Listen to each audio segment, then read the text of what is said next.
All right, let's just get right into it. If you've ever tried to spin up a Kioptrix lab in VirtualBox, you know exactly what I'm talking about. Everything looks perfect, you boot the machine, and then nothing. Just crickets. No IP address. It's this classic, super frustrating roadblock that just stops you cold. Well, today, we're gonna fix that for good. And that's exactly it, right? That's what makes this whole thing so maddening. It's not some big, loud crash with a helpful error message. Nope. It's just the silent failure of a network request that never ever comes back. You're left totally stuck before you can even get started. And this is the moment. This is the moment we're all here to talk about. You've done all the prep work, your Kali attacker box is primed, the Kioptrix target is running, but they're completely invisible to each other. Your lab is just dead in the water. So first, let's just sit with that no IP feeling for a second, because it's a real part of the experience, isn't it? That nagging sense that you are just one single checkbox away from everything working, but you have absolutely no idea which one it is. I mean, this right here, this is such a universal feeling. We've all been there, endlessly clicking through promiscuous mode, toggling that cable connected checkbox, changing network names. It feels like you're doing something productive, you know? It feels like troubleshooting. But really, it's just random clicking. The real goal is to move from just guessing to actually diagnosing the problem. And that's what diagnosing is all about. See, this problem isn't just random bad luck. It almost always boils down to one of two very specific silent culprits. So let's isolate them. And here they are. These are our two main suspects. First, it could be a simple plumbing issue inside VirtualBox itself. Your host-only network just isn't set up right. Or, and this is the really sneaky one, it's a compatibility problem. You're basically trying to connect brand new, modern virtual hardware to this ancient Kioptrix operating system, and the poor thing just doesn't have the right drivers to talk to it. So this really lays out the two paths you can take. You can be the random clicker, just trying everything at once, getting totally lost, and maybe you get lucky, but you have no idea why it worked.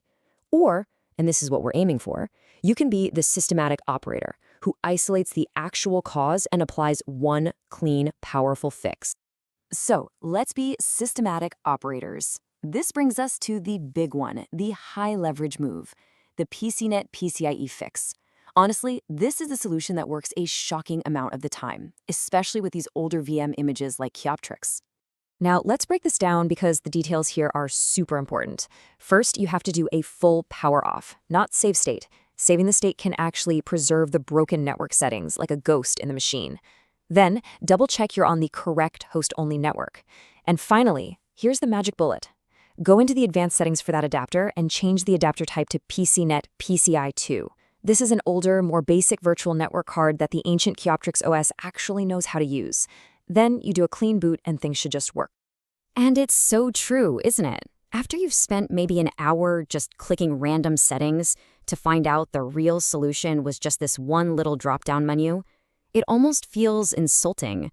But hey, that's the best kind of fix.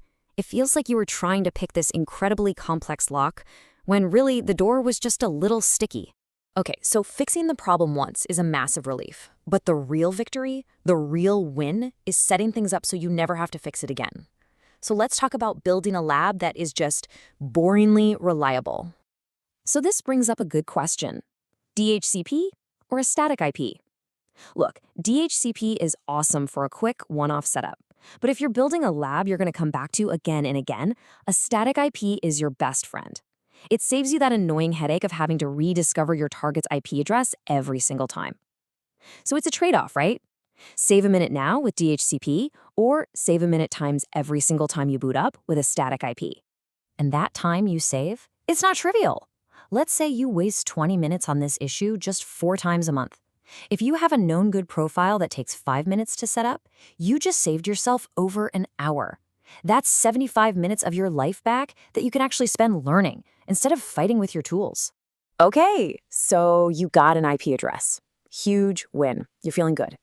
But then you go to ping it from your Kali machine and nothing. Still silence. So what now?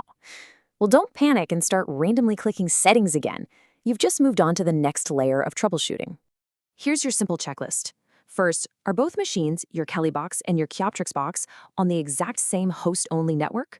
It's such an easy mistake to have one on VBox Net 0 and the other on VBox Net 1.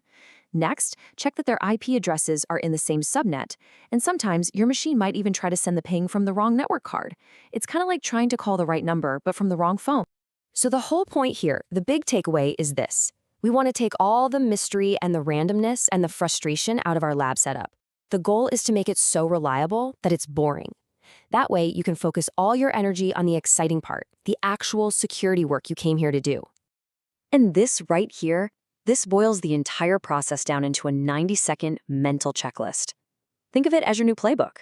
No IP address? First, check the host-only network. Then, check its DHCP server. Still nothing? Switch the network card to PCnet-PCI II and reboot.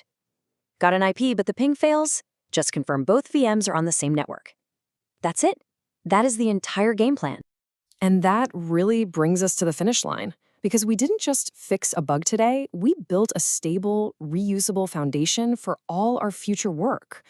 So the question isn't about what's broken anymore. The real question is, what are you going to build? What are you going to learn now that your tools just work?